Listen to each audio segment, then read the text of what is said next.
yeah, so yeah, that's basically it now. So I got it. We're good. We're good. So We're good. We're good. So much for like awesome first start, I suppose. But Sometimes it just takes a second, man. I know. But yeah, okay, we're finally doing this. Sorry, I'm nervous. Yeah, we're finally doing it, man. We're finally doing it. Of course. So we kind of originally put up a. I suppose we should introduce ourselves. Oh yeah. We're just assuming everybody knows us, but I guess friends would. So we don't have code names or anything, so I'll just go by my name. I'm Mike.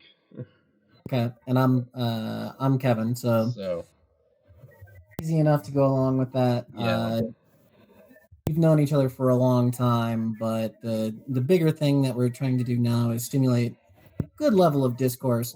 Yeah. Make sure that you're going to be up to date on the material, as well as commenting on current events, as well as, actually kind of taking theory and economics and anything really.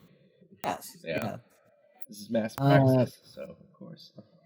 Yeah, man. You got to know what you're talking about before you can just run your mouth, or in some instance, you can run your mouth, and then ideally we have some conversations to start with that. I was actually, speaking of that, it's very important because, like, the nervousness that I get, I'm like, God, I hope I know enough what I'm about to fucking talk about because, being recorded for posterity is going to have some blowback if you're just going to be winging it. So, also, this is literally the first, like, I guess episode we call this episode. Yeah, episode. Yeah, we're doing this once a week, I guess, every Sunday. Things get big. We might do this live. Take chats, I guess. I don't know. I'm thinking like way too far ahead. Let's just see if we can get. Let's see if we can get this. We're in the car. Let's see if we can like go for this test ride. See if we just go around the block at least. So. I think we can do that. Ideally, the wheels won't fall off. Yeah, of course. So, you mostly had the topics to talk about this week, so which was nice. So what did you want to start with first? I really feel like first thing that we need to talk about are the things that are going on currently to keep it relevant. And I'm just going to go with all the MAGA hats. You want to start with MAGA hats? Okay. That or we can do the cringe video. Either one. What are you with? I mean, well, okay. So yeah, I so this is probably because Contra has she doesn't put out stuff like rapid firely.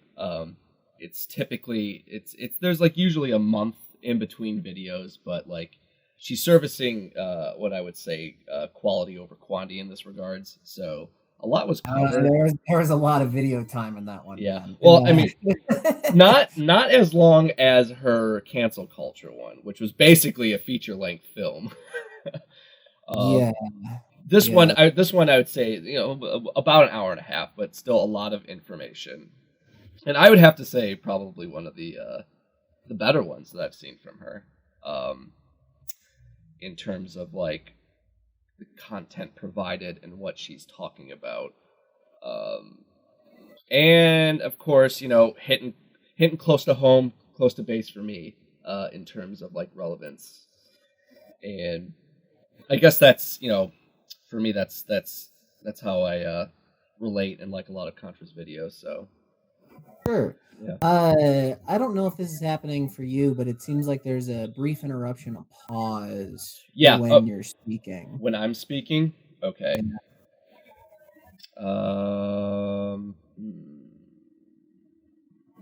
It's actually a good. Okay. Let me just check my settings. I wonder if it's a base threshold that you need to achieve in order to be able to talk over that. Yeah, it's on voice active. I thought I was on push to talk. I thought. So am I cutting out or something? Yeah, you're having a brief. Like it's a. Okay.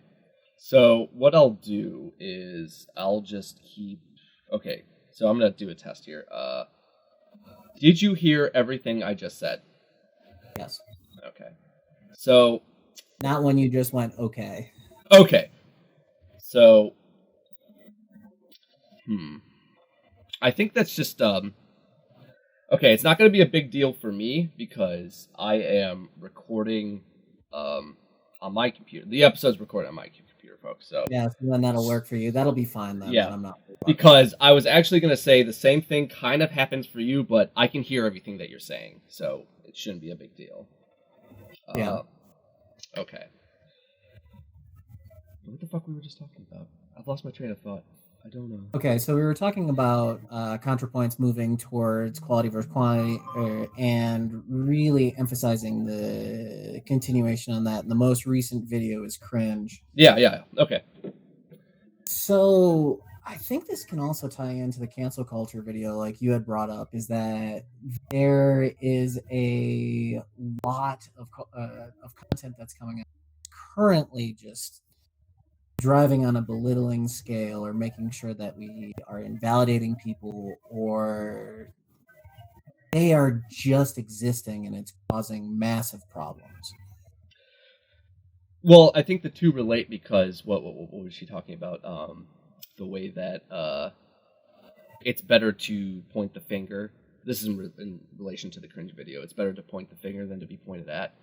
And she hits pretty hard at what I would assume her sort of like friendly arch rival Blair White in this regard, because I remember that whole incident where she is talking to Jessica Yaniv and hosting that debate, or would you call it a debate, or it was more just kind of like a takedown of some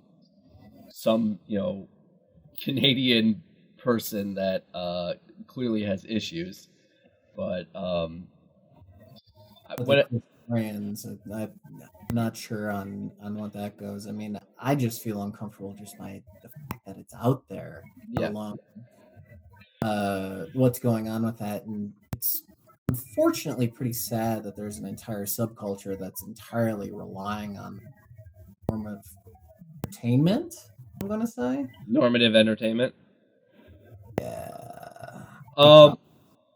Well, what I was gonna say, because like in some way, Cringe is useful. It's character building. It depends.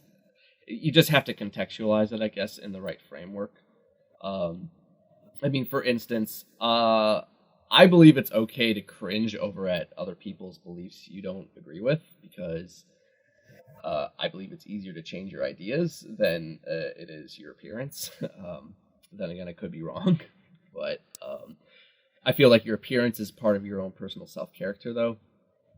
What I see, though, in a lot of and this is like for the younger people, with cringe videos, is the just taking down somebody just for who they are, who they look, what their hobbies. I mean, would you agree with me that there's like certain levels of like cringe-worthy material? Like there's one level of cringe where you will laugh and poke fun of somebody on their behavior, as opposed to cringing at somebody's ideas that you don't agree with, in a sense.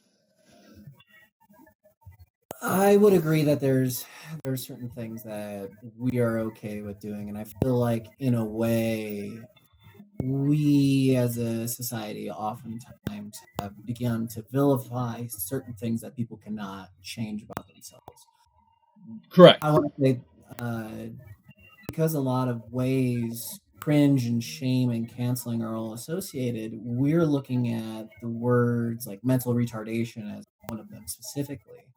We've attempted to remove the word retarded from our lexicon to make sure that it's not there and it's not considered to be acceptable. Versus if you call someone stupid, all of a sudden that's okay. I've been contemplating on this a lot, because I will see people that unfortunately are not operating in all sectors, or they've been I don't want to say brainwashed.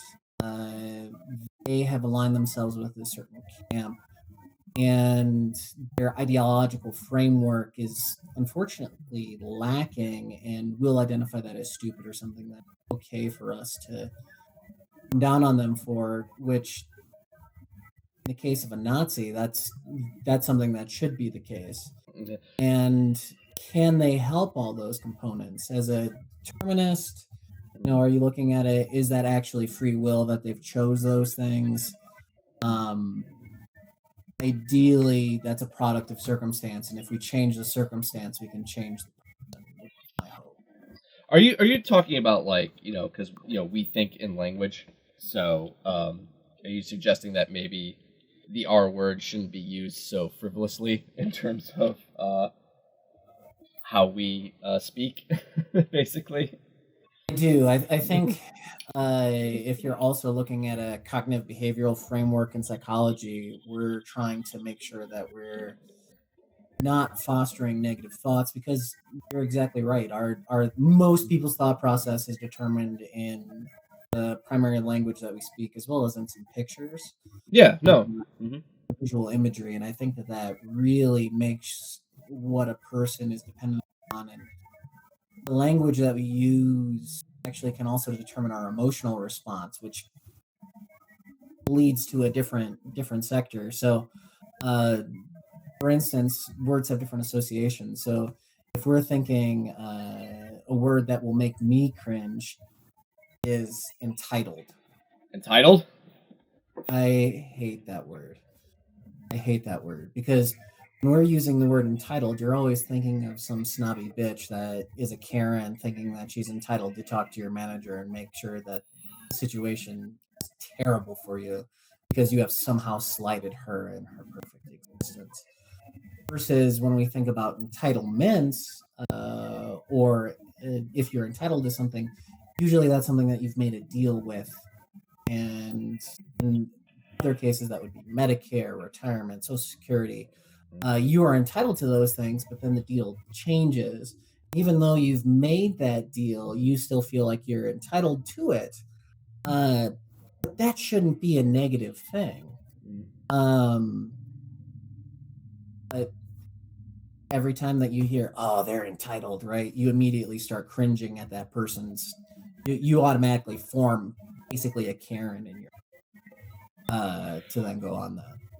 Well, I mean, the sense of tying like social programs like Social Security and Medicare to a sense of entitlement is definitely a very like right wing narrative, which is something that I would cringe about because, in a way, they're framing it as something that can be taken away.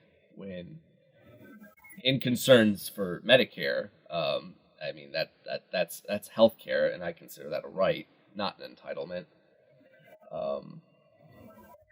I guess for me, like, okay, so the R word is, yeah, definitely.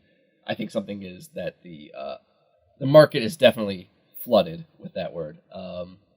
Another, we can always go back to the classical, because we're two cis white males here. The term, the N word is probably another one that should really be approached at in a very contextual manner. Because I actually remember. Do you know the streamer Bosch? Yes. Okay, I was bored. I was rewatching one video of him when he was kind of critiquing Destiny. Destiny, right? If you know Bosch, I'm sure you're familiar with Destiny. Yeah. So he was critiquing Destiny's use of the N-word because he was exposed to admitting that he uses it in private. Now, I'm not saying words themselves are bad. How you use the word is definitely important. That's why context matters. So for me, just the way... Fuck. I thought I was going somewhere with this, but basically it's just, be careful with the words you use and how you use them. Basically it is. Because the way that Destiny was exposed... he basically admitted, yeah, I use the N-word in private, without really verifying in how he uses the word. Because if you are like reciting like old Dave Chappelle jokes, where he obviously uses that word, I don't really see any harm in that. But Or if if you're singing a rap song. yeah, or oh, your rap song, yeah. But if you're using it in a very derogatory manner, especially against black people, I think obviously those are clearly red flags in that regard. So, Yeah, there's definitely several elements which I think context is important. Now, I abstain from it simply because I think language and thought processes can form habit loops, and most of the things that we say are derived from our unconscious, right? Like we're not consciously responding to most of the things, more of a knee-jerk reaction. So I don't think uh, most people intend to do negative things. You don't look in the mirror every day and say, "Oh man, I'm a terrible monster. How am I going to be able to justify this or do these terrible things today?" Most people are heroes in their you want to know what's cringe for me is the people that insist that they want to use the word as if there is a conspiracy, forcing people to not use certain words when really, I feel like a lot of people put emphasis on the fact like they want to say the word. It's an old Jurassic Park with Dr. Ian Malcolm quote, like if you scientists decided whether or not they could and not whether or not they should. Like there's, I feel like a lot of people put the emphasis on like, well, I want to say this word and not really clarifying why they should say it, you know? Yes, there's not an intention behind it, right? Like you have to think that there's an originating spark that goes for that desire to express yourself and what consequences that has. Unfortunately, we don't have that narrative that goes along with that. And I think, especially for people on the left, and when I say on the left, I don't mean what people will call the communist news network. That's CNN for those playing the home game. Yeah, that's unfortunately people use that word and they don't know what it means, which is yet another cringe.